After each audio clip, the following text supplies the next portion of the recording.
blink and find yourself standing in the knee-high grass of an endless field, with the day just falling into dusk. Then, the earth falls away. The wind ceases, and you are sent tumbling up into the dark of the sky. Watcher. The voice of the Pallid Knight shakes the earth at your feet. You have returned to Bareth's realm, your soul once more called to attend the wishes of the God of Death. Your preference has been noted. The Pallid Knight crosses her arms. You can't be certain, but you think you might see the barest hint of a smile tugging at the edges of the Pallid Knight's lips. Once again, you have spoken with the Child of Light. Tell me what you have learned. Intriguing. The Pallid Knight stares past you, pensive. While attend. Tell me what your many eyes perceive. Her words ring out, and a heavy silence descends. In the silence breaks the murmur of countless voices. They speak all at once in languages both known and unknown to you. In the space beside Bareth, an eye blinks open, followed fast by several more. They are round, keen eyes of Kith, the slit eyes of snakes, the small, dark marbles of birds, the bulbous lanterns of deep-sea fish. Here we are. A figure walks through the cloud of eyes as one might step through a door. It is an Orlan, then a pale elf, an ocean human, a Naga, each of them eyeless. They are well. This is the first interesting thing to happen in ages, and we do so love a riddle.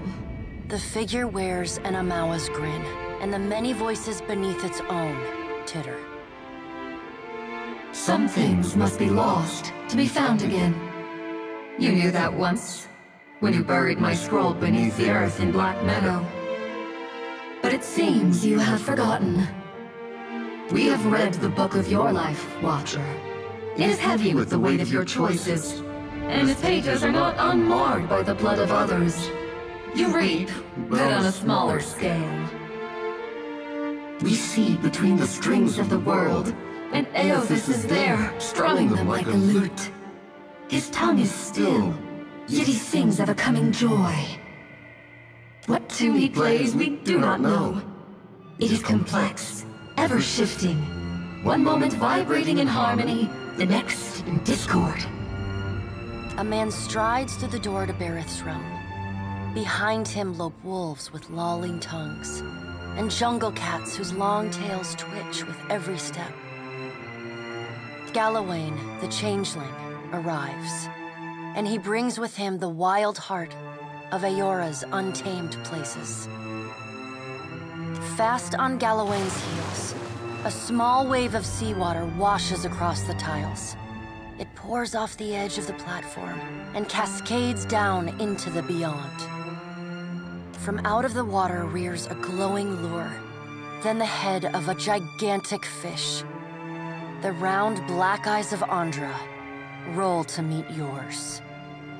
Eothas is nothing if not resourceful. I admire his nerve. In the changeling's voice, you hear the soft patter of rain on leaves and the rush of wind through treetops. Hunger will drive the most pathetic of beasts to desperate acts of bravery. If his journey leads him back to us, he has proved himself worthy of return to the fold. Eothas does not return to us. He returns to execute some grand plan. We must stop him. Andra's voice rises like a tide, panic riding its crest. The doors lining the walls of Bareth's realm slam open in unison. Warped pieces of ancient armor and the remnants of discarded weapons roar through the doorways. They meet in the center of the room, in a shower of sparks, and form the vague figure of a man. Finally, A blacksmith's sledge hurtles past your shoulder, and the figure snatches it from the air. A man forged in metal stands before you. Twin flames ignite in his eyes, and a low rumble starts in his chest. He walks forward. With each halting, jerky step, you're assaulted with the unbearable screech of metal grinding upon metal. We should destroy Eothas, that we might reforge him into something new, something stronger. He could be a weapon that all of us might wield. Abaddon's words carry the heat of the forge. Behind them you hear the clang and clatter of hammer on metal, and the hiss of just quenched steel. Abaddon speaks with wisdom. He violates not their realms, but mine. I feel his urgency in every stamp of his feet along my spine. I will send tsunamis to slow him, if Mogren would stir the earth beneath Mogren's teeth. The water at your feet recedes. Lava oozes up through the shallow water, and a woman made from the guts of the earth emerges. She settles her characteristic broadsword on her shoulder, and sighs a cloud of smoke and ash. Mogren returns. In the age when our steps carved valleys across the face of Eora, our bodies were impervious to all but the strongest attacks. I doubt fire and water will be enough to stop him. But I will bear down upon Eothas with all the heat and fury of the earth. If I must.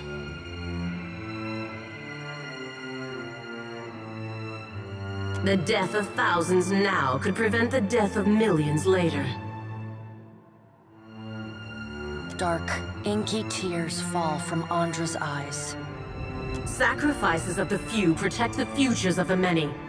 You cannot let your petty mortal feelings blind you to the urgency of the dilemma Eothas has thrust upon us.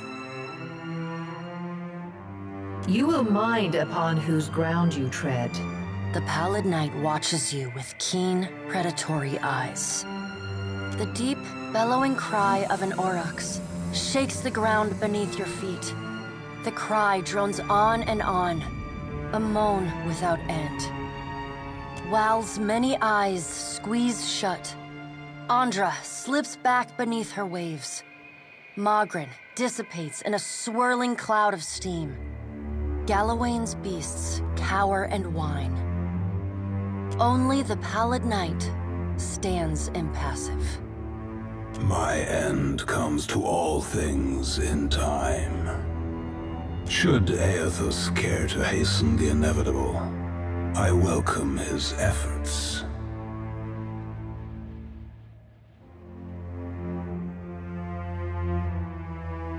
The Child of Light will not choose the hour of my death. Mogren tests the edge of her broadsword with a smoldering finger. He sows chaos in his longing for a radiant dawn. So much will be lost in the cacophony of fear his actions inspire. The crack of thunder rends the air. The gods fall silent. We can wait no longer to act. Speak with him, Watcher. Discover what it is he plans. To live is a choice, and you yet draw breath. Drink deep of the air, Watcher. We have work yet to do.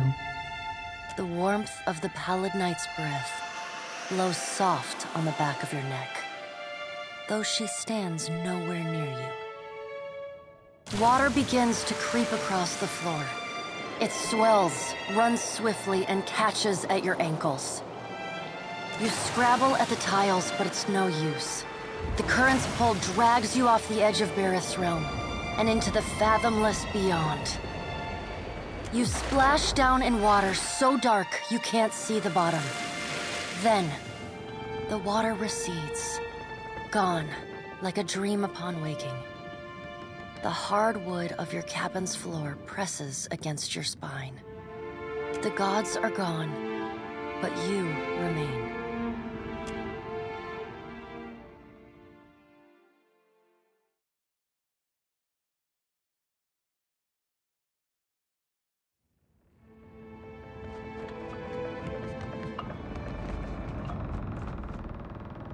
Casita, I'm glad we have this chance to talk.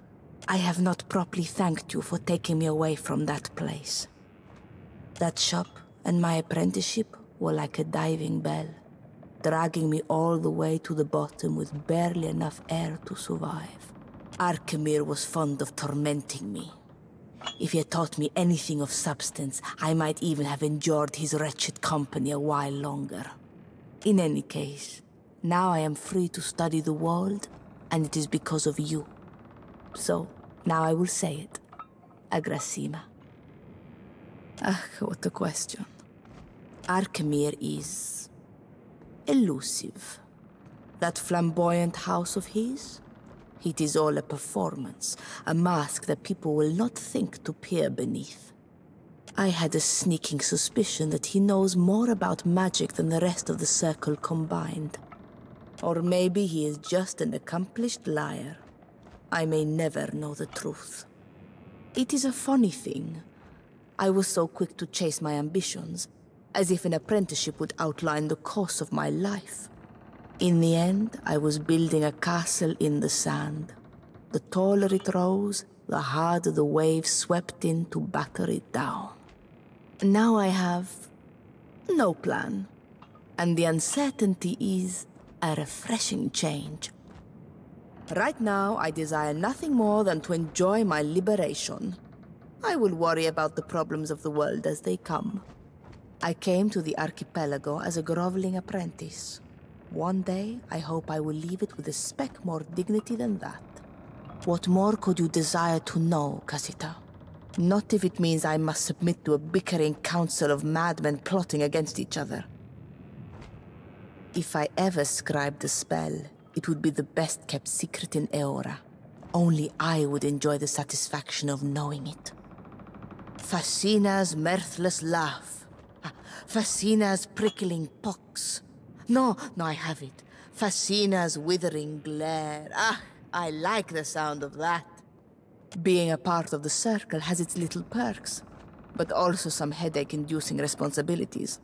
At least one member must always watch over the Deadfire and see that matters do not fall into total disarray. Arkemir wanted the job about as much as he wanted to lance a boil on his deflated scrotum, but the alternative was giving stewardship to Maura. No one in the Circle trusted her with the archipelago. With trading companies dividing up the islands, they didn't think a Huana could stay detached. They also hate tentacle magic. During the changing of the guard, while a handful of imps loaded Arkemir's ship for the journey south, I stowed away in a dresser. Once we were at sea, I made my presence known. A dozen imps tore at my hair and pushed me towards the railing. When Arkemir saw me struggle, he didn't step in to help. He just gave me work. I did what I could to make myself useful. Stitched the sails, disciplined the imps. That one impressed him most of all. By the end of the voyage, I had the little stinkers saluting me as I passed. When we made port in Neketaka, he introduced me as his apprentice and installed me at the cupboard for a life of clerical drudgery. You know the rest. I was searching for a life beyond the cupboard, and that handsome oaf was blessed with a silver tongue. Came in handy when he was licking the boots of his creditors. I don't regret our time together. That was just a different Fascina. What are you looking at? Go back to rearranging your massage oils or whatever it is you do here. Aye, Casita. I have always dreamed of opening a magic shop in Neketaka. That was a joke. When I set out on this path, I discovered quickly that magic is all tied up in grammar, precision, and insufferable rules. Take a grimoire, for example. Misplace an accent mark over a rune, all the logic of a spell collapses around it. And you'd prefer something more ill-defined why, exactly? To some of us. I don't want to break the rules of magic, but I want to rewrite some of them. Loosen them up so that any sharp mind can take up the study. The Circle would hate that, wouldn't they? If they could not reinforce their superiority over the rest of us, they might even disband. You assume a great deal, Casita. When they are not striding across an island, the gods concern me about as much as Eora's moons. Religion was never very important to me. I do not expect that to change now that the gods have revealed their petty, narrow-minded ways. I heard a member of your crew whispering of this, but I am pleased to have it confirmed. Knowing this forbidden truth, does it change anything for you? Belfetto. If the gods are not as legitimate as we once assumed, does this make them any less our gods? Does it make your Adra Colossus retrace his steps back to Cadnua? As far as revelations go, this one is not very poignant for me. Maybe I'm just the wrong audience. Nothing takes me by surprise. Ask away, Casita. Shoti is like a beautiful tree with poisoned roots. Her smile is the bark which hides the rot.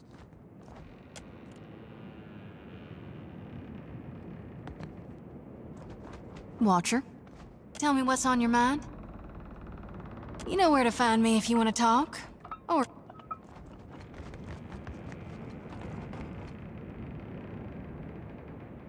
I join crew. Who worthless now, Arkamir? Captain. Or should I call you the Watcher of Cadnua? I confess that title. Something of a mouthful. Captain it is, then. When you took me aboard, you neglected to mention that you were in pursuit of a rampaging deity. The Blue Colossus may be one of the defining events of the age. I count myself fortunate to bear witness to your investigation.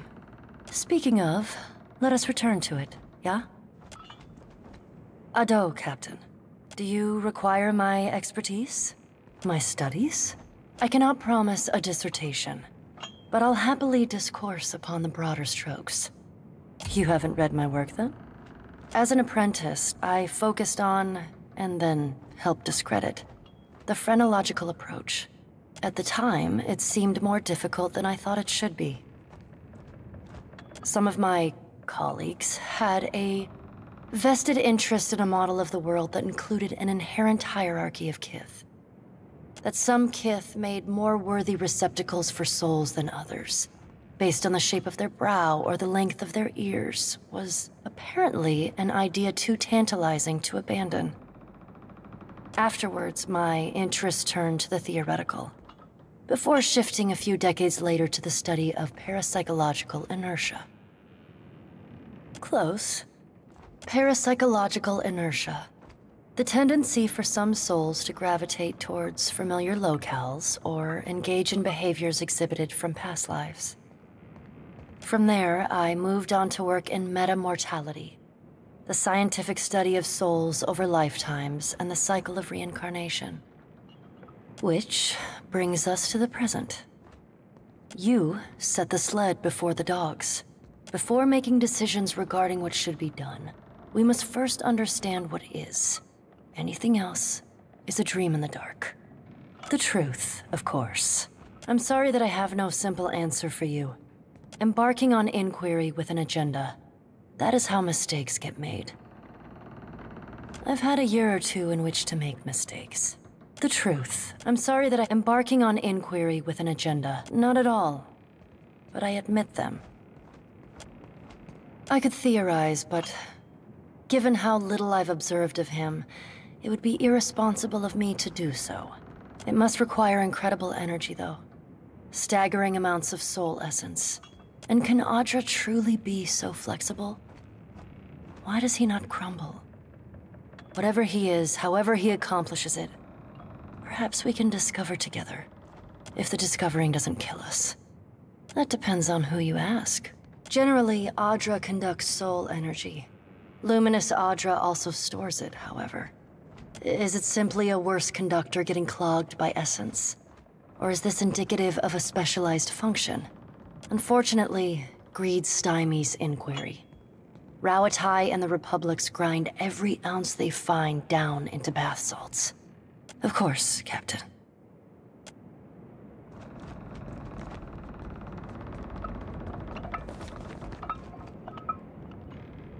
Kedete Elahiza. Ask, please. Should it be a challenge? Lipasalis, my home. It is a big city, ta? Many people speak many languages. That is Nujin, normal. There was a storm. Clouds black like night and high as the stars. We thought God would protect us. West. No one has ever been west because of the storms, ta? But we were determined. We came to teach. Teach about God. No, only God, ta? How to explain? I did not say I am a good teacher. You learn Seki, maybe we talk more about God. I am a fast learner.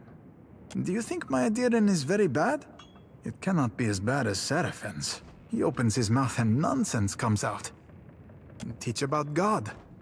I do not know what missionary is, but okay. I did not say I am a good teacher. You learn Seki, maybe we talk more about God. Do I not? I jest. You are right, I am not a teacher. There was a sehaj, and then I was put on the ship. We can discuss, later. I did nothing. That is how I was put on that ship. Maybe a building went on fire, maybe many buildings, but that is the past. The future is more interesting, huh? As you say. Home. Home is Yezua, beyond the storm. Somewhere. A funny question. How to explain? I miss the wind. Hot and dry, it comes from the mountains. Shakes the doors, covers Lipasalis in dust. And the desert, it is beyond the mountains. Red and wide. I still smell it sometimes. Home. Home is Yezua. Is that possible? Oh, I will go now. Someday, Chizunskiku. But there is still much to see here, I think. Are you far from your home, Watcher? We are homesick together, then. Home. As you say. Lash Kedyiki Kisit? My feet hurt. Who? Always he has a sour lemon face. Like an old man. Adair told me God stepped on your house? Your luck is maybe worse than mine.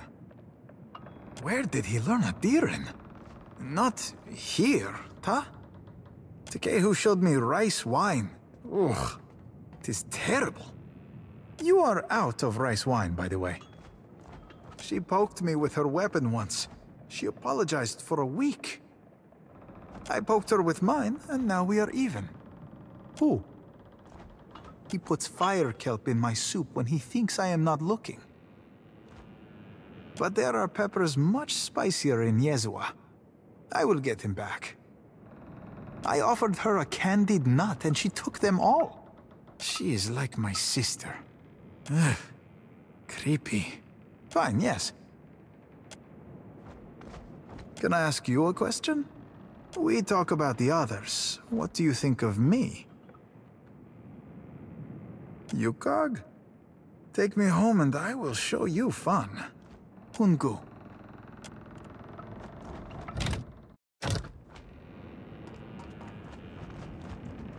What are we standing around for? Yes? I got time. Wasn't what I expected, I know that much. I had this idea that maybe I'd get along with him. Either 'cause he was like his mom, or 'cause he was like, But it was like somebody talked him out of his personality. And when he looked at you, you got the feeling he was looking at someone a long ways behind you. It's not his fault. He's alone out here. And his mom was such a force. If she was so sure of herself, she'd have had that co-leader following her. Hard to replace something like that.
can still feel those vines under my skin. But that will pass. Thank you.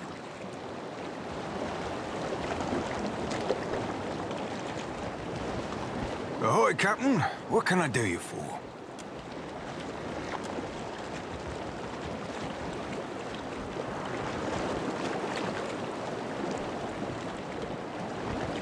Agrasima, Casita, for taking me on. I thought Aethys was too busy kicking over islands to blunt his teeth with mortals. What say? You must take something from all this idle chatter with the gods. And you knew things he did not. Ah, for what does he listen to you then? The gods I know are tight of lip and hard of hearing. I could not imagine the inner workings of a god. But then, I am not meant to. It is for mortals to flail in the darkness, I say, while gods point us toward light.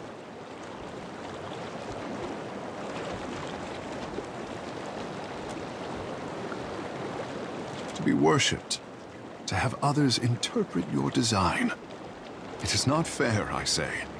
For what should a god worry about such cares, when theirs is the hand on the tiller? Kara, I did not wish to burden you. These days I am having to think harder than my pampered years. You will forgive the handsome fish if he is as curious as the green god. At least Aethys has you to keep him in check. What happens when we catch up to him is something for future Tekehu to worry about.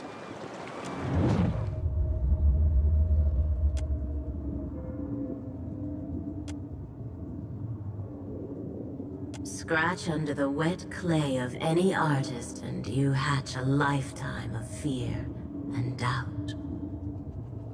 My boy doesn't fear the gods. He only fears what he'll compromise by living up to his potential. But isn't it easier to let sculptures represent you? Poor thing. Nothing he does could disappoint me. But that is a mother's prerogative. You have questions? Kara, I have answers. Between the crown and the guild, Nekataka has high hopes for Ngati's chosen son, I say. If Ngati had not blessed me, I say the goddess touched me for more than enriching one tribe, glorifying one island. Kara, yes. I say there is me, Tekehu. And there is the Tekehu others would make like a coconut husk doll. The more I try to be the Tekehu I know I am, the harder I am constrained. What say?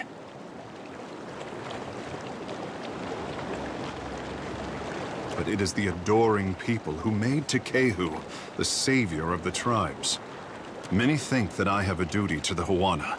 I say I am the only one unconvinced.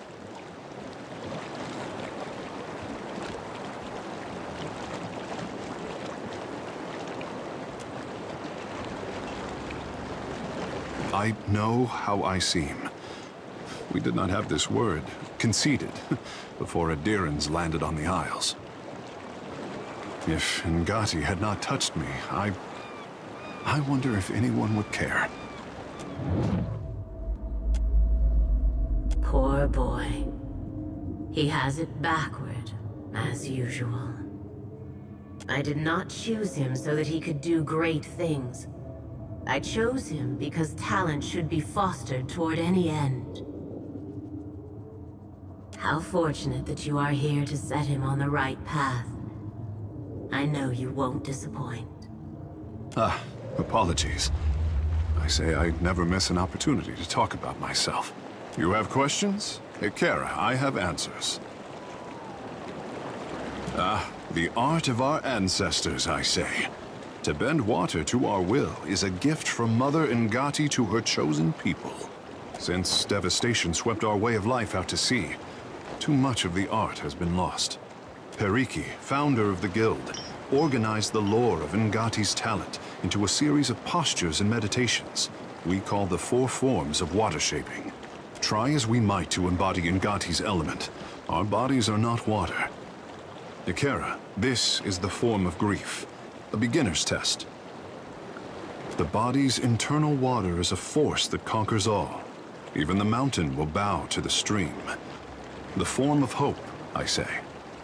Water commands its vessel, and the vessel can be shaped as surely as the mountain. The form of metamorphosis, Ikera?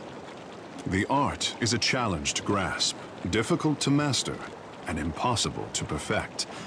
Unless you are Ngati's chosen, I say. Ah, it is only by force of habit that I omit the final form. We do not speak of it in the guild. The form of transcendence. Only a story, I say. Even crafty Pariki could not commit this ancient form to her scrolls. It was said that our ancestors could shape the very oceans of the Deadfire. This was Ngati's true gift, but we have yet to recover it from the ruins of our past. Try as we might to embody Ngati's element, the art is a Ikera, speak on. The Kahunga are my tribe, but my people settled on Atua, an island too modest to deserve the attention of maps. My mortal mother tans boar hides. My father trades in the abundance of pearls and opals Atua is blessed to provide. When I was born, Father called me his blue topaz boy.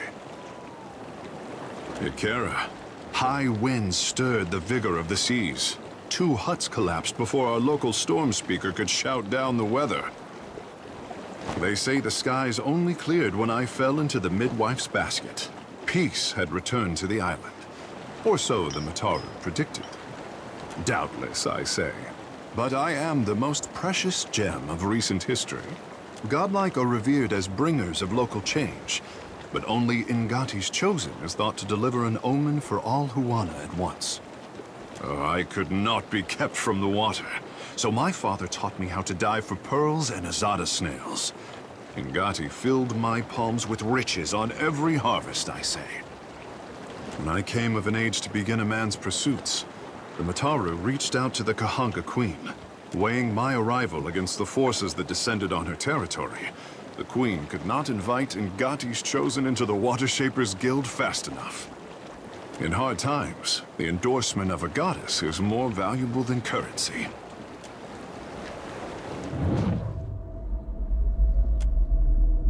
A life without friction or challenge has left the boy in need of guidance.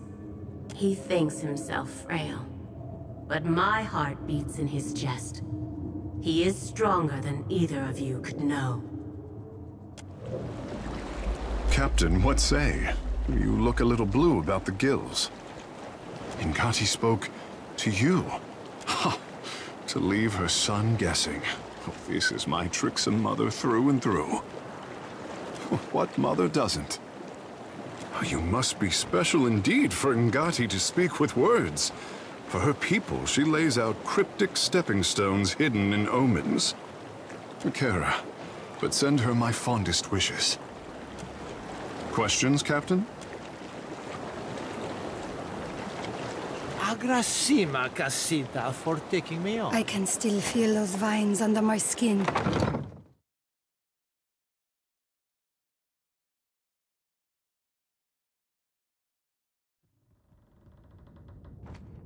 What is it, Casita? Well, hey. Tell me what's on your mind. I'm glad we talked. Captain, do you require my expertise? I admit to excitement, curiosity. I cherish the opportunity to explore, to test my wits against ancient ruins and vicious wildlife.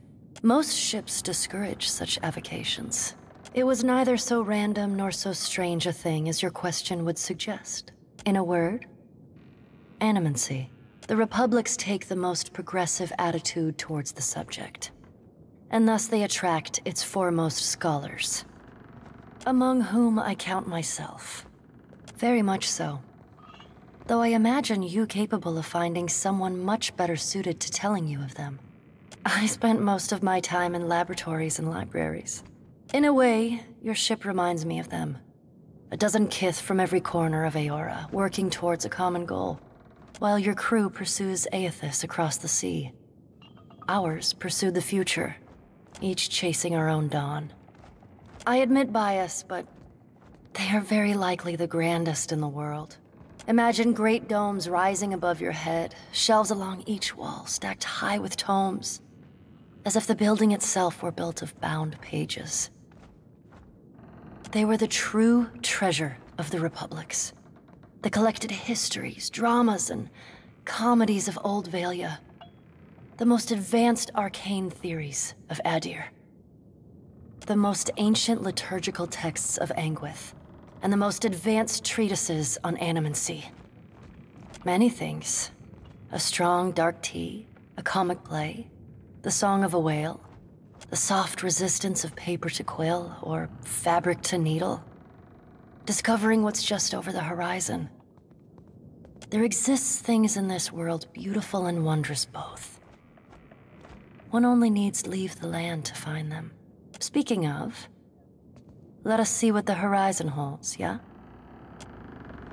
Greetings again, Captain. Do you require my expertise?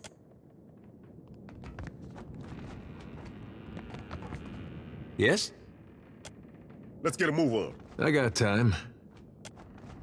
Here you are. Ask, please. Liezuha Igechi.